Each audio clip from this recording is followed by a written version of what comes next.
বন্ধুরা, আজ আমরা the complete work of Swami Vivekananda এই বইটির ৩ নম্বর চ্যাপ্টার থেকে একটি গল্প শুনব। খুব ইন্টারেস্টিং কাহিনীটি। এই কাহিনী থেকে আমরা জানতে পারবো যে ঈশ্বরের কাছে কিভাবে প্রার্থনা করতে হয়, এবং আমরা এটাও জানতে পারবো যে ধর্মস্থানে গিয়ে প্রার্থনা করার সময় আমরা কি ভুল করি। তাহলে আসুন আজ আমরা শুনি স্বামী বিবেকানন্দের সেই গল্পটি। একবার এক দেশের রাজা একটি জঙ্গলে ভ্রমণ করতে গেলেন।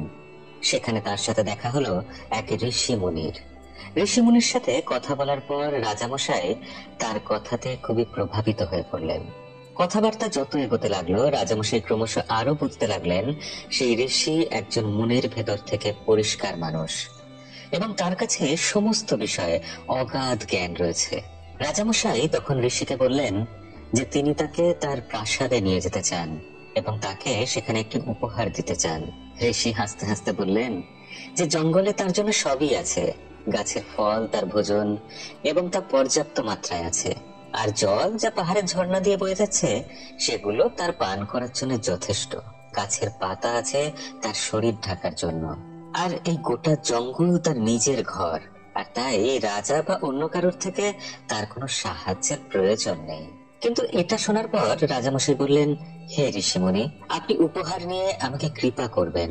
আমার সাধ্য নেই আপনার কোনো উপকার করার, কিন্তু আপনার কৃপা যেন আমার উপর বর্ষিত হয়, সেজন্য দয়া করে আপনি আমার রাজ্যে, আমার প্রাসাদে আসুন।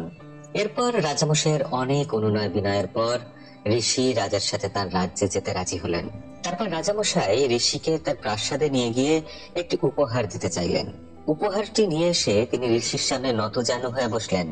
উপহারটি পাশে রেখে দিয়ে প্রার্থনা করতে শুরু করলেন, হে ঋষিবর, আমাকে একটি পুত্র সন্তান দিন, আমাকে আরো ধনী করে দিন, আমার রাজ্য যেন আরো বিস্তারিত হয় তার আশীর্বাদ করুন। কিন্তু রাজা তার প্রার্থনা শেষ করার আগেই ঋষি উঠে পড়লেন। তিনি প্রাসাদ ছেড়ে চলে যেতে উদ্যত হলেন। ঋষিকে আটকানোর জন্য রাজা তার পিছন পিছন যেতে লাগলেন এবং বললেন, আপনি আমার উপহার স্বীকার করলেন না ঋষিবর।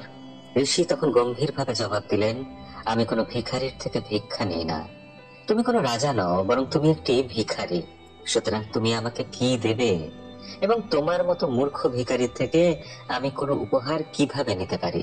চলে যাও এখান থেকে, আর আমার পিছু ধাওয়া করো না। বন্ধুরা, স্বামী বিবেকানন্দ লিখে গিয়েছেন, ভালোবাসা কোনো কিছু পাওয়ার জন্য হয় না, ভালোবাসা শুধু ভালোবাসা পাওয়ার জন্য হয়। একবার ভেবে দেখুন, যখন আমরা মন্দির কিংবা মসজিদে যাই, তখন প্রার্থনা করার সময় আমরা কি করি? আমরা নিজেদের প্রয়োজনীয় জিনিসগুলি একের পর এক ঈশ্বরের কাছ থেকে চাইতে থাকি। ঈশ্বরের কাছে আমরা ধন দৌলত প্রার্থনা করি, কিন্তু যতটুকু ধন দৌলত আমাদের কাছে আছে তার জন্য কখনো ঈশ্বরকে ধন্যবাদ দেই না।